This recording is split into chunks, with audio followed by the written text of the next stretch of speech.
Polynomial है। तो polynomial में सबसे पहले आइए देखते हैं कि पॉलिनोमियल होता क्या है। क्लास 10th का चैप्टर सेकंड टॉपिक जो है, बोलते हैं कि पॉलिनोमियल जो है एक्सप्रेशन है। किसका एक्सप्रेशन है? कांस्टेंट होंगे, साथ में कांस्टेंट होंगे, वेरिएबल होंगे, वेरिएबल के साथ साथ में क्या होंगे? एक्सपोनेंट होगा। इन तीनों का क्या है? एक्सप्रेशन है, मैथमेटिकल एक्सप्रेशन, जिसमें हम लोग अलजेब्रिक साइन के साथ में लिखते हैं इसको। जैसे मान लीजिए कांस्टेंट क्या होता है? कांस्टेंट नंबर होता है जिसका वैल्यू फिक्स होता है, जैसे 3 4 5, इसका वैल्यू चेंज नहीं कर सकते हम लोग। वेरिएबल क्या होते हैं? जिसका वैल्यू हम लोग चेंज कर सकते हैं, जैसे एक्स वाई, और उसी तरीके से कोई भी एस पी टी जो भी लेते हैं हम लोग, तो उस तरीके से जो भी वैल्यू होता है उसको हम लोग बोलते हैं। अब वेरिएबल एक्सपोनेंट्स क्या होता है? किसी भी, देखिए, किसी भी एक्सप्रेशन को रिप्रेजेंट करने के लिए, जैसे मान लीजिए 5 जो है 5 टाइम, 5 इस तरीके से 5 टाइम है, तो 5 5 टाइम है तो 5 का पावर क्या हम लोग लिखते हैं? 5 लिखते हैं। या 5 3 टाइम्स है तो 5 का पावर क्या लिखते हैं? 3 लिखते हैं। तो 5 का पावर जो 3 लिख रहे हैं, तो ये जो एक्सप्रेशन, ये जो है पावर 3 जिसको पावर बोल रहे हैं, वही कहलाता है क्या? एक्सपोनेंट्स कहलाता है। क्लियर है?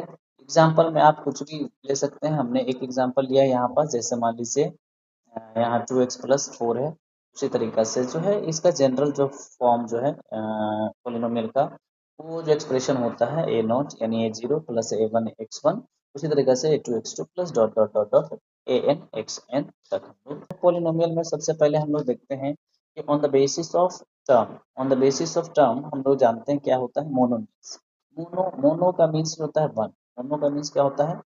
वन होता है। मोनो का मीन्स वन। जैसे मान लीजिए आपको कोई टर्म लिखना है और जिसमें एक ही टर्म हो, एक ही टर्म हो, जैसे 5x या मान लीजिए 3y, तो ये हो गया मोनोमियल्स। ये क्या हो गया? आपस में मोनोमियल्स हो गया, सिंगल टर्म है। उसी तरीका से बाइनोमियल्स होता है। बाई बाई का मीन्स होता है टू, दैट मीन्स इसमें टू टर्म्स होंगे। जैसे मान लीजिए 3x+8, इस तरीका का जो टर्म होंगे बाइनोमियल्स कहलाएंगे। उसी तरीके से ट्राइनोमियल, ट्राइनोमियल में 3 टर्म्स हो जाएंगे। जैसे मान लीजिए 3x² प्लस 5x और प्लस 7, तो ये कहलाते हैं आपका ट्राइनोमियल्स।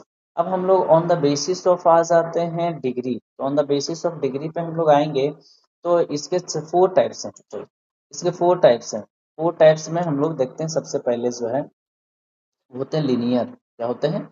लीनियर। क्योंकि ये डिग्री होता है, और डिग्री जो होता है किसी भी पॉलिनोमियल का हाईएस्ट पावर होता है। जो भी पॉलिनोमियल दिया हुआ है और जिसका हाईएस्ट पावर मान लीजिए 5 है, 4 है, 3 है, 2 है, तो उसके अकॉर्डिंगली ये डिफाइन किया गया है। जैसे मान लीजिए लीनियर पॉलिनोमियल हो गया, तो इसका जो डिग्री होगा 1 होगा। उसी तरीके से मान लीजिए क्वाड्रेटिक हो गया, तो क्वाड्रेटिक का जो डिग्री होगा वो कितना होगा? 2 होगा। उसी तरीके से आ जाइए क्यूबिक में, तो क्यूबिक का जो डिग्री होगा वो डिग्री हो जाएगा 3, और बाई क्वाड्रेटिक यानी डिग्री इसका क्या होगा?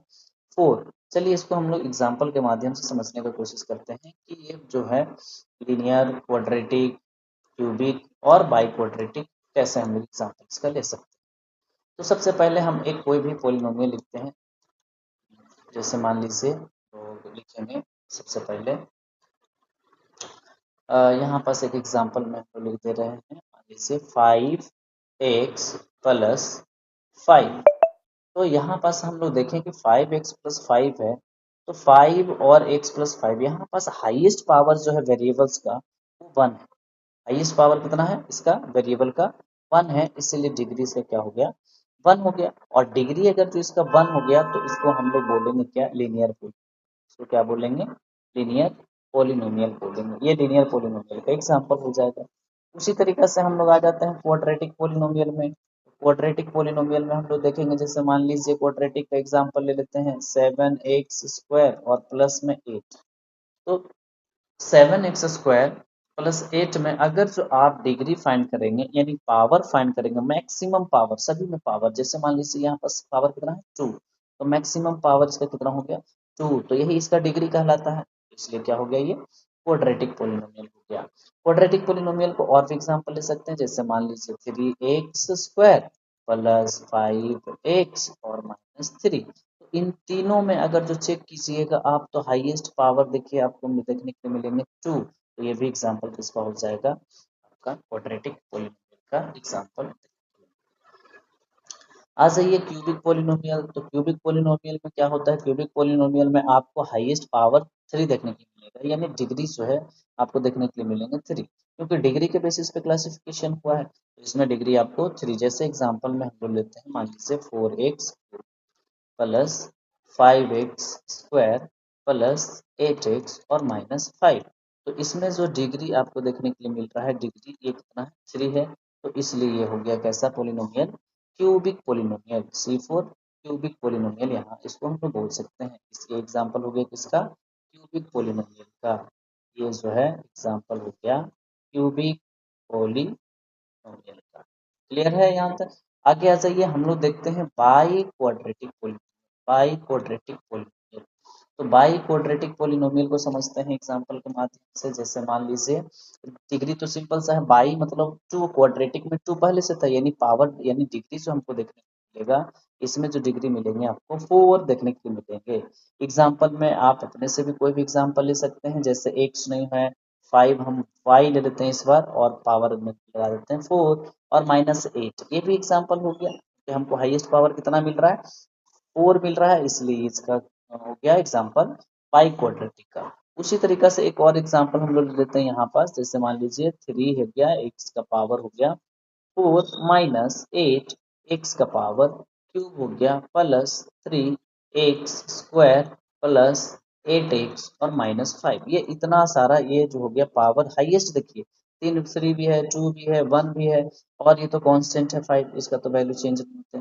तो ये जो पावर 2 हो गया, 3 हो गया और 4, तो हाईएस्ट हम लोग जब देखें तो इसमें पता चला कि हाईएस्ट पावर इसका क्या है, 4 है। तो 4 है तो इसलिए ये कौन सा पॉलिनोमियल हो जाएगा, क्वाड्रेटिक पॉलिनोमियल हो जाएगा। तो ये हमारा बेसिक था कि लीनियर क्या होता है। तो लीनियर सिंपल सा, जिसका डिग्री क्या होगा, 1 होगा, दैट मीन्स की power of the polynomial is equal to 1, then we have to say that this one is the linear polynomial. उसी तरीके से क्वाड्रेटिक पॉलिनोमियल के बारे में हम लोग आएंगे। तो क्वाड्रेटिक पॉलिनोमियल क्या होता है, जिसका पावर क्या होगा 2, that means the degree is equal to 2, इसका डिग्री क्या होगा 2 होगा, तो हम उसको बोलेंगे क्वाड्रेटिक पोलिनोमियल। उसी तरीके से आगे हम लोग क्यूबिक पोलिनोमियल को देखें, तो क्यूबिक पोलिनोमियल में जो पावर जो होगा वो 3 होगा, तो हम उसको बोलेंगे क्यूबिक पोलिनोमियल। और अगर जो डिग्री उसी को बोल रहे हैं पावर को ही, तो यानी डिग्री 3 होगा, तो उसको हम लोग बोलेंगे क्यूबिक। उसी तरीके से बाई क्वाड्रेटिक, डिग्री क्या होगा इसका 4 होगा, तो बाई क्वाड्रेटिक में डिग्री 4 होगा, तो हम उसको बोलेंगे क्या, बाई क्वाड्रेटिक पोलिनोमियल। तो कांस्टेंट जो होते हैं जिनका वैल्यू क्या होता है, फिक्स होता है। वैल्यू क्या होगा किसी का भी, वैल्यू यानी मान जो है वो क्या होगा, फिक्स्ड होंगे, फिक्स्ड होंगे। जैसे मान लीजिए हम कहीं पास लिखें +8, तो +8 का वैल्यू हमेशा फिक्स रहेंगे, ये चेंज करेंगे नहीं। उसी तरीके से मान लीजिए कहीं पास हम लिख दिए 3, तो 3 का वैल्यू भी हमेशा चेंज नहीं करेंगे। तो जहां पास किसी पोलिनोमियल में 8, 3, उसी तरीके से -7 है ना, 5, 6, इस तरीके से जो नंबर दिखने के लिए मिलेंगे, उन नंबर को हम लोग बोलेंगे कांस्टेंट। उसी तरीके से इसमें जो वर्ड यूज होंगे पूरे जगह वो होते हैं, एक वर्ड वेरिएबल, वेरिएबल यूज होंगे। तो वेरिएबल क्या होता है, जिसका वैल्यू फिक्स होता है, ज्यादा आपको देखने के मिलेंगे एक्स वाई, कहीं कहीं पास पी और टी भी देखने के लिए मिलेंगे। तो एक्स वाई यानी अल्फाबेटिकली लेटर कोई भी हो सकते हैं, लेकिन मैक्सिमम जो इस चैप्टर में मिलेंगे आपको एक्स वाई पी टी, कहीं कहीं आपको यू, एनसीईआरटी में यू भी है और एस भी है। तो वेरिएबल के नाम पे इन सभी लेटर्स का यूज है। तो जिसका वैल्यू क्या होता है, टाइम टू टाइम चेंज हो सकता है, इक्वेशन के ऊपर डिपेंड करते हैं कि इक्वेशन में क्या है ना, उसका कोएफिशिएंट है। तो आगे हम लोग देख लेते हैं कि कोएफिशिएंट होता क्या है। तो कोएफिशिएंट जो है, कोएफिशिएंट के बारे में हम लोग देख लेते हैं। तो कोएफिशिएंट बोलता है कि जो भी हम लोग किसी का भी वैल्यू निकालना चाहते हैं, जैसे मान लीजिए हम यहाँ पास लिख दिए 5x², तो 5x², तो आपसे कोई अगर जो पूछता है कि what is the coefficient of x², x² का कोफिशिएंट क्या होगा, तो आप क्या बोलेंगे, जो उसके साथ में जो मल्टीप्लाई में जो नंबर है, अगर जो नंबर है तो ठीक है, वेरिएबल भी रहेंगे तो उसका कोफिशिएंट कहलाते हैं। जैसे मान लीजिए x² का कोफिशिएंट यहाँ पास क्या हो गया, तो coefficient of x² is equal to 5। उसी तरीके से मान लीजिए यहाँ पास रहता 5x² और x² का कोफिशिएंट आपसे कोई पूछता, तो यहाँ पास आंसर क्या हो जाता 5 यानी जिसका कोफिशिएंट पूछा जा रहा है उसके साथ में जो भी नंबर है ना, या वेरिएबल या कांस्टेंट दोनों मिलाकर जो भी मल्टीप्लाई में है, वो उसका कोफिशिएंट कहलाता है। तो हम लोग देखें क्या, कांस्टेंट क्या होता है, जिसका वैल्यू फिक्स होता है, वेरिएबल जिसका वैल्यू अनफिक्स्ड होता है, यानी उसको हम लोग इक्वेशन के अकॉर्डिंगली उसको चेंज करते हैं। और फिर हम लोग देखें कोएफिशिएंट, कोएफिशिएंट क्या होता है, जैसे किसी भी वेरिएबल के साथ में जो नंबर जो जो भी मल्टीप्लिकेशन में नंबर यानी कांस्टेंट और वेरिएबल मल्टीप्लाई में होते हैं वो उसका क्या कहलाता है, कोएफिशिएंट कहलाते हैं। तो चलिए अब हम लोग थोड़ा सा नेक्स्ट बढ़ते हैं अपने क्लास 10th का टॉपिक पे और आइए देखते हैं रूट्स और जीरो के बारे में समझेंगे कि रूट्स क्या होता है, जीरो क्या है, उसके बाद हम लोग आगे देखें। तो रूट्स जो है और जीरो जो है दोनों सेम चीज है। रूट्स जो है और जीरो जो है दोनों सेम चीज है। दैट मीन्स कि एक ऐसा वैल्यू जो गिवन पॉलिनोमियल को जीरो कर दे वही उसका क्या कहलाता है, जीरो कहलाता है और रूट कहलाता है। और ये जो भी वैल्यू होगा वो रियल नंबर होगा। ये जो भी वैल्यू आपको देखने के लिए मिलेंगे वो क्या होंगे, रियल नंबर होंगे, इसका ध्यान रखना है। और इसमें जो है आप अगर जो सिलेबस का बात करें तो इसको हम लोग दो तीन चीजों से शो करते हैं, अल्फा बीटा और एक होता है गामा। तो अल्फा बीटा गामा ये जो है जीरो है ऑफ द गिवन पॉलिनोमियल्स और रूट्स इसको बोलते हैं, जीरो और रूट्स दोनों सेम चीज है। एग्जांपल के माध्यम से हम लोग समझेंगे। तो सबसे पहले एक छोटा सा एग्जांपल ले रहे हैं, जैसे मान लीजिए यहाँ पास हम लोग ले लेते हैं 5x और माइनस में हम ले लेते हैं 3। ये एक पोलिनोमियल है। कैसा पोलिनोमियल है, लीनियर है क्योंकि पावर में क्या है, 1 है। तो जब इसका आपका रूट्स निकालना होगा या जीरो निकालना होगा तो आप क्या करेंगे, हमें सोचना है कि एक्स का क्या हम एक ऐसा वैल्यू ले लें जिससे कि ये पूरा का पूरा जो पोलिनोमियल है ये क्या हो जाए, जीरो हो जाए। ये जो पोलिनोमियल है वो क्या हो जाएगा, जीरो हो जाएगा। तो आप सोचिए यहाँ पास क्या कर सकते हैं हम लोग, इसको फाइंड आउट करने का बेसिक तरीका है। जैसे मान लीजिए यहाँ हो गया 5x और -3, हमें क्या करना है, जीरो फाइंड करना है। तो 5x माइनस यहाँ पर इज इक्वल टू क्या हो जाएगा, +3, क्योंकि माइनस था राइट साइड गया प्लस हो गया। और x इज इक्वल टू क्या हो गया, 3, और मल्टीप्लिकेशन में 5 था ये डिवाइड में चला गया तो हमें मिला क्या, 3/5। तो जब आप इस इक्वेशन में जैसे मान लीजिए 5 × 3/5 और माइनस में क्या है, 3 है, तो जब वैल्यू पुट करेंगे आप इसका तो देखिए 3 बच गया और 3 माइनस 3 इज इक्वल टू क्या मिल गया आपको, जीरो। तो आप बोल सकते हैं कि जो हमारा पोलिनोमियल है उसका जो है 3/5 जो है एक रूट है, यानी एक जीरो है। तो ये हम लोग लीनियर पोलिनोमियल के बारे में देखें। अब हम लोग देख लेते हैं इसका क्वाड्रेटिक के बारे में। क्वाड्रेटिक पोलिनोमियल के एग्जांपल लेकर अब हम उसको समझने का कोशिश करेंगे। जैसे मान लीजिए एक एग्जांपल आपके सामने हम लोग ले रहे हैं, क्वाड्रेटिक पोलिनोमियल का एग्जांपल ले रहे हैं। जैसे मान लीजिए यहाँ पास हम ले लिए 3x स्क्वायर, साथ में हम यहाँ पास ले रहे हैं 6x, मान लीजिए 6x ले रहे हैं, और यहाँ पास जो है ले रहे हैं हम 3, क्या ले रहे हैं, 3। तो ये क्वाड्रेटिक पोलिनोमियल हो गया क्योंकि पावर में क्या है, 2 है, तो इसलिए हम लोग इसको क्या बोलते हैं, क्वाड्रेटिक पोलिनोमियल बोलते हैं। अब आ जाइए इसमें हम लोग अगर जो देखें, क्योंकि ये देखिए क्वाड्रेटिक पोलिनोमियल है तो इसका जो फैक्टर होता है, यानी इसका जो हम लोग फैक्टराइजेशन करते हैं, वैल्यू निकालते हैं, तो मिड टर्म स्प्लिटिंग मेथड बोलते हैं इसको। कैसे, क्या बोलते हैं, मिड टर्म स्प्लिटिंग मेथड। और मिड टर्म स्प्लिटिंग मेथड में ये जो आपका 3x स्क्वायर है और लास्ट जो टर्म है दैट मीन्स कि ये जो फर्स्ट टर्म है और ये जो लास्ट टर्म है इन दोनों को क्या करते हैं, मल्टीप्लाई करते हैं। तो मल्टीप्लाई करेंगे तो देखिए 3x स्क्वायर और 3 हो जाएगा 9x स्क्वायर। और 9x स्क्वायर और मीट मीट वाले जो टर्म है उसको ऐसे ब्रेक करते हैं कि मल्टीप्लाई करने से क्या आ जाना चाहिए, 9x स्क्वायर, और प्लस माइनस करने से आ जाना चाहिए 6x। तो ये बेसिक्स जो है आप जानते होंगे। आ जाइए हम लोग इसको फैक्टर निकालते हैं। तो लिखते हैं यहाँ पास हम लोग 3x स्क्वायर प्लस 6x को अगर जो हम लोग लिखे 3x प्लस 3x और +3। तो समझिए यहाँ पास अगर जो इन तीनों का 9 हो गया, अब इन दोनों को मल्टीप्लाई करेंगे तो 9 हो जाएगा, प्लस करेंगे 6x आ जाएगा। दैट मीन्स कि अब हम लोग कॉमन लेंगे तो इन दोनों का देखिए अच्छे से, इन दोनों में क्या हम लोग कॉमन ले सकते हैं, तो 3x आसानी से ले सकते हैं। तो यहाँ से आ गया x और यहाँ से हो गया 1।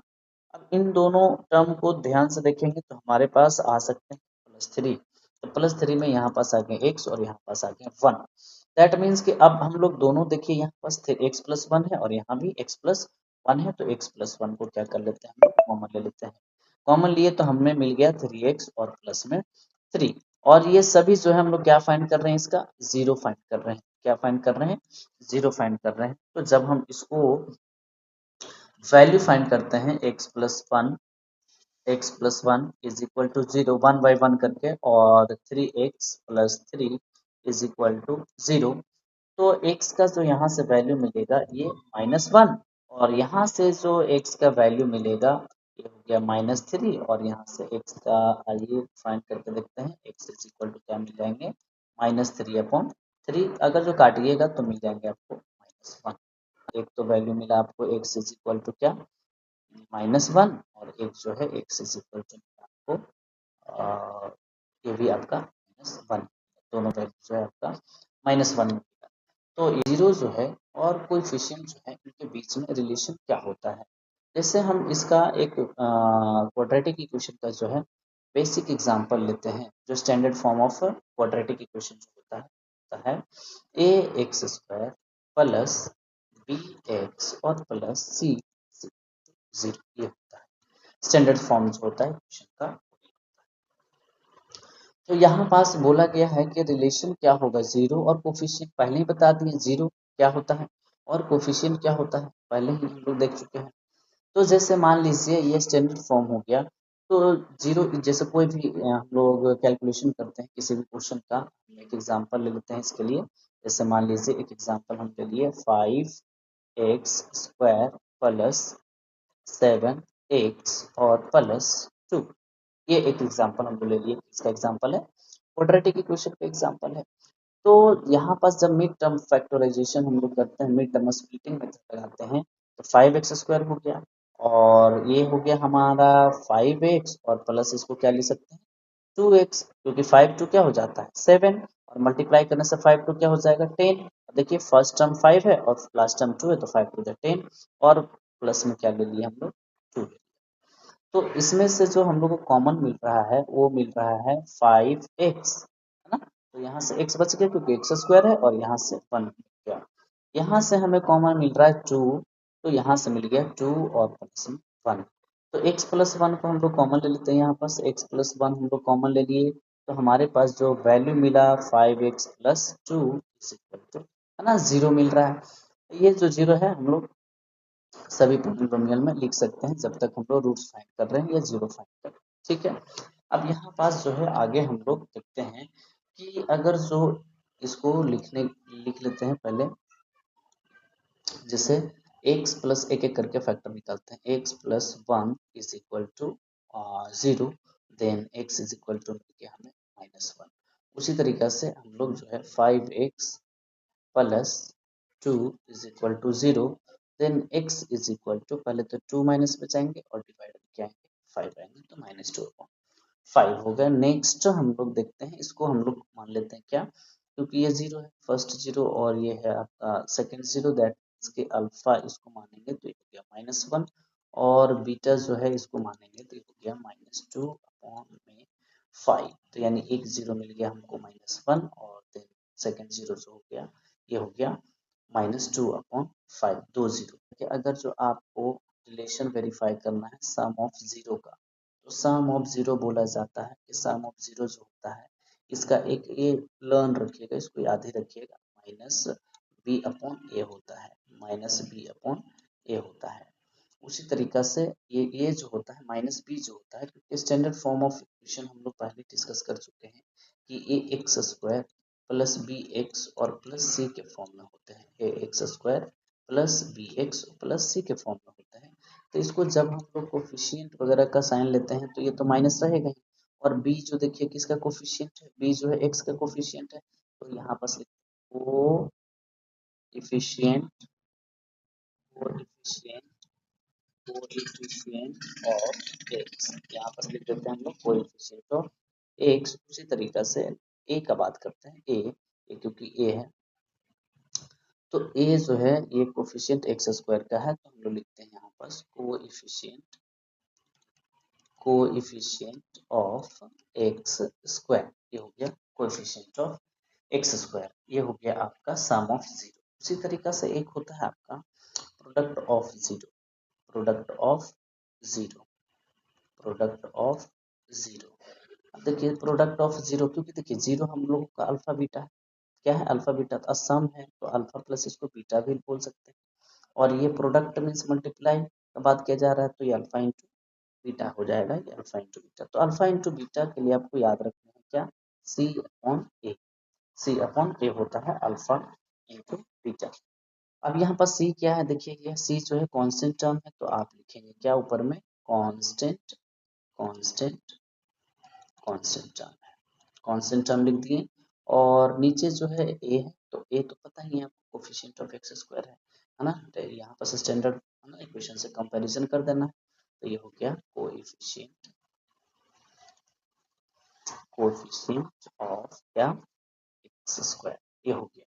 और ये जब भी आपको यहाँ पर ध्यान रखना है कि जब भी आपको यहाँ पर पूछा जाए अल्फा प्लस बीटा, तो ये हो जाएंगे माइनस बी अपॉन ए, और alpha into beta is equal to C upon A, कि अल्फा प्लस बीटा अगर जो कहीं पास भी पूछता है कि सम ऑफ जीरो क्या होता है, तो माइनस बी अपॉन ए होता है, और प्रोडक्ट ऑफ जीरो क्या होता है, तो क्या होता है, सी अपॉन ए होता है। जहाँ पास बी क्या है, कोफिशिएंट ऑफ एक्स है ना, और ए क्या है, कोफिशिएंट ऑफ एक्स स्क्वायर। उसी तरीके से सी क्या है, कांस्टेंट टर्म है, और ए क्या है आपका वही कोफिशिएंट ऑफ एक्स स्क्वायर है। तो ये आपका हो गया relation between zero and coefficient. तो आ जाइए वन बाय वन करके देखते हैं इन सभी क्वेश्चन को।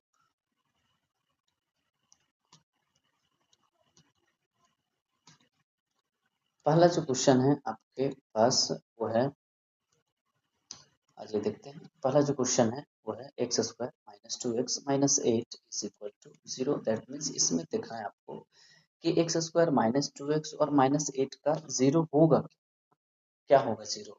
और अगर जो जीरो निकाल देते हैं तो इसका रिलेशन भी वेरीफाई हम लोग कर सकते हैं, अभी हम लोग देखें।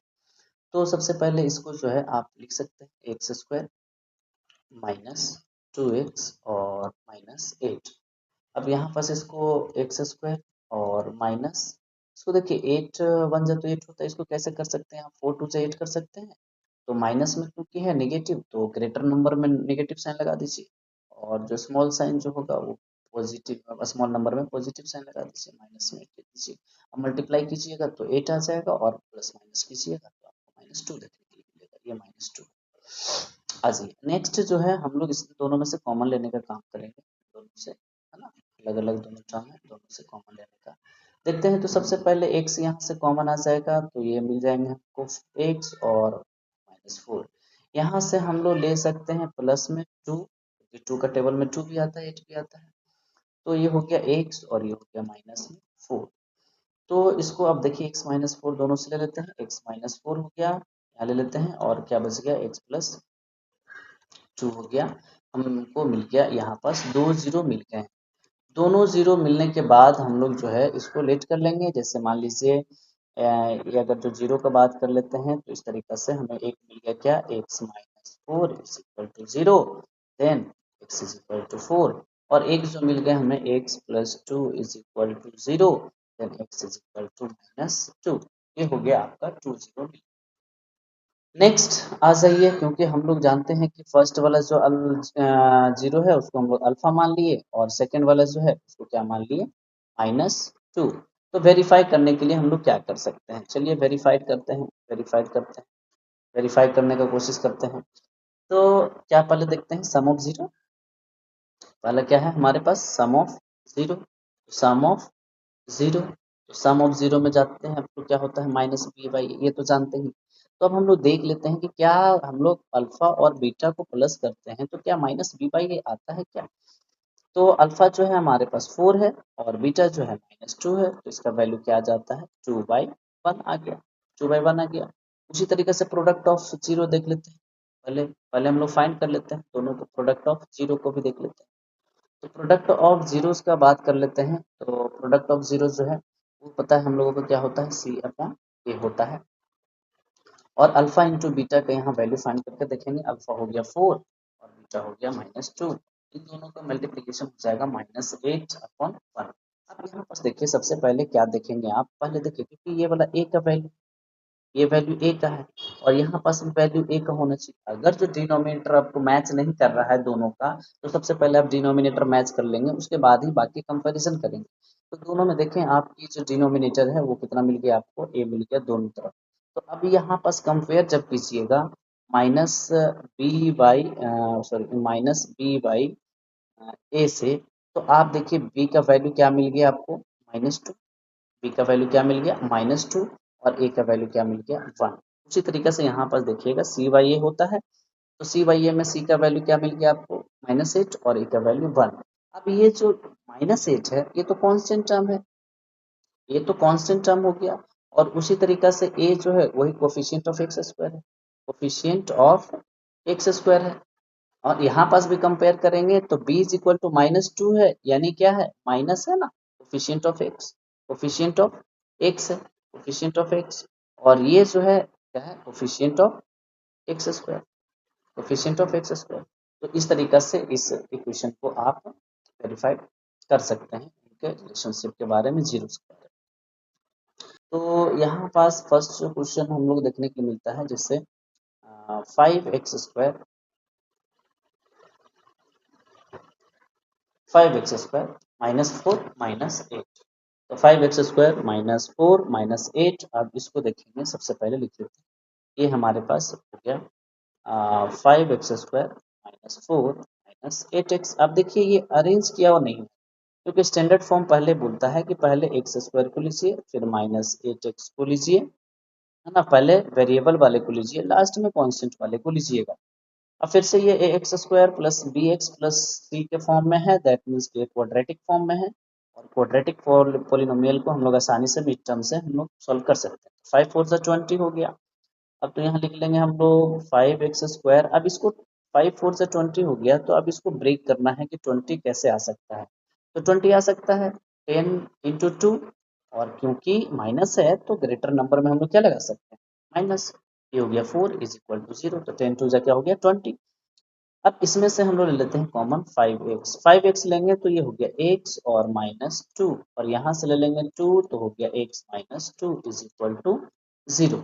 तो यहाँ से हम लोगों को मिल गया x -2 एक, और जो बचा 5x और +2, यहाँ देखिए ये दोनों कॉमन आ गया, तो यहाँ से बच गया 5x, 5x लिख देते हैं, यहाँ से मिल गया 2, ये 2 लिख देते हैं, इज इक्वल टू क्या हो गया, 0 हो गया। अब यहाँ पास देखेंगे, वैल्यू फाइंड करेंगे, 5x सॉरी ये x है, तो x -2 is equal to 0, then x is equal to 2, और 5x + 2 इज इक्वल टू 0, तो ये मिल गया x इज इक्वल टू -2/5। इस तरीके से अल्फा और बीटा का वैल्यू आपको मिल गया। तो अल्फा बीटा का वैल्यू मिलने के बाद आप क्या करेंगे, अल्फा मान लीजिए किसी को, यहाँ पास फर्स्ट वाले को, और बीटा मान लेंगे सेकंड वाले को, दैट मींस क्या है, -2/5 है। ये हो गया अल्फा और बीटा का वैल्यू। अब इन दोनों का रिलेशन को अगर जो वेरीफाई करेंगे तो अल्फा प्लस बीटा क्या हो जाएगा, 2 -2/5, 5 टू द 10, -2 क्या हो गया 8/5, और अल्फा इंटू बीटा का वेरीफाई करेंगे तो अल्फा हो गया आपका 2 इंटू -2/5, यानी -4/5। यहाँ पर देखिए दोनों डिनोमिनेटर सेम है। अब कंपेयर कर सकते हैं इक्वेशन से। 8 देखिए, 8 जो है, 8 तो कोफिशिएंट किसका है, एक्स का है, माइनस जो है ये किसका है, कोफिशिएंट ऑफ एक्स है, वेरीफाई हो गया। और 5 जो है देखिए कोफिशिएंट ऑफ x²। उसी तरीका से इसका देखेंगे -4 का, तो -4 देखिए कांस्टेंट टर्म है, ये क्या कौन सा टर्म हो गया, कांस्टेंट टर्म, और ये जो 5 जो है वो कोफिशिएंट ऑफ x² है। तो इस तरीका से आप हर क्वेश्चन को वेरीफाई कर सकते हैं। उसी तरीका से एक क्वेश्चन और है, ये रूट वाले, उसको देख लेते हैं। सेकंड क्वेश्चन क्या है, a2, यहाँ पास है 2 √3 x² -5x plus √3 is equal to 0। देखिए फर्स्ट और लास्ट को मल्टीप्लाई करेंगे 6 हो जाएगा। फर्स्ट और लास्ट को अब जब भी आप मल्टीप्लाई करेंगे, जैसे मान लीजिए यहाँ पास है 2√3 और √3, देखिए 2 का तो 2 हो जाएगा, और √3 मिलकर 3 हो जाएगा, यानी इसका क्या हो गया 6, और x² तो है ही लगा हुआ, इसका x²।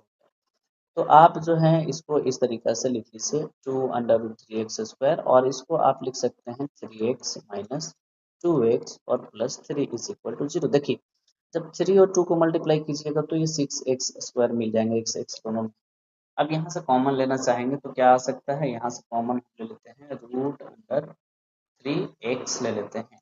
तो ये आ गया आपको 2x और माइनस में क्योंकि रूट 3 है तो रूट 3x तो बाहर आ गया था। अब इन दोनों से कॉमन क्या आ सकता है, -1। तो यहाँ से 2x और माइनस में क्या आ गया, रूट 3 इज इक्वल टू 0। तो यहाँ से दोनों में कॉमन आ गया 2x माइनस 3 और यहाँ बच गया आपका 3x और यहाँ से -1 इज इक्वल टू 0। आ जाइए यहाँ पास अगर तो 2x माइनस रूट अंडर हम लोग 3 ले ले रहे हैं इज इक्वल टू 0। तो x का वैल्यू तो पहले रूट पॉजिटिव में चला जाएगा और डिवाइड में 2 आ गया और यहाँ से root 3x minus 1 is equal to 0। Then यहाँ जो है x का वैल्यू पहले तो 1 चला गया पॉजिटिव में और रूट क्या चला गया नीचे। तो इस तरीके से आपका दो वैल्यू मिला, अल्फा और बीटा का दो वैल्यू। ठीक है, तो अल्फा बीटा में तो यहाँ अल्फा हो गया क्या, यहाँ अल्फा हो गया रूट अंडर 3/2 और बीटा जो हो गया वो हो गया 1/3 तो हो गया। अब उसी तरीके से अल्फा प्लस बीटा कर लीजिएगा और alpha minus beta sorry alpha into product जो है अल्फा इंटू बीटा कर लीजिएगा, वैल्यू चेक कीजिएगा सेम आएगा। इसके लिए आपका सपोर्ट जरूरी है। थैंक यू, बहुत बहुत धन्यवाद।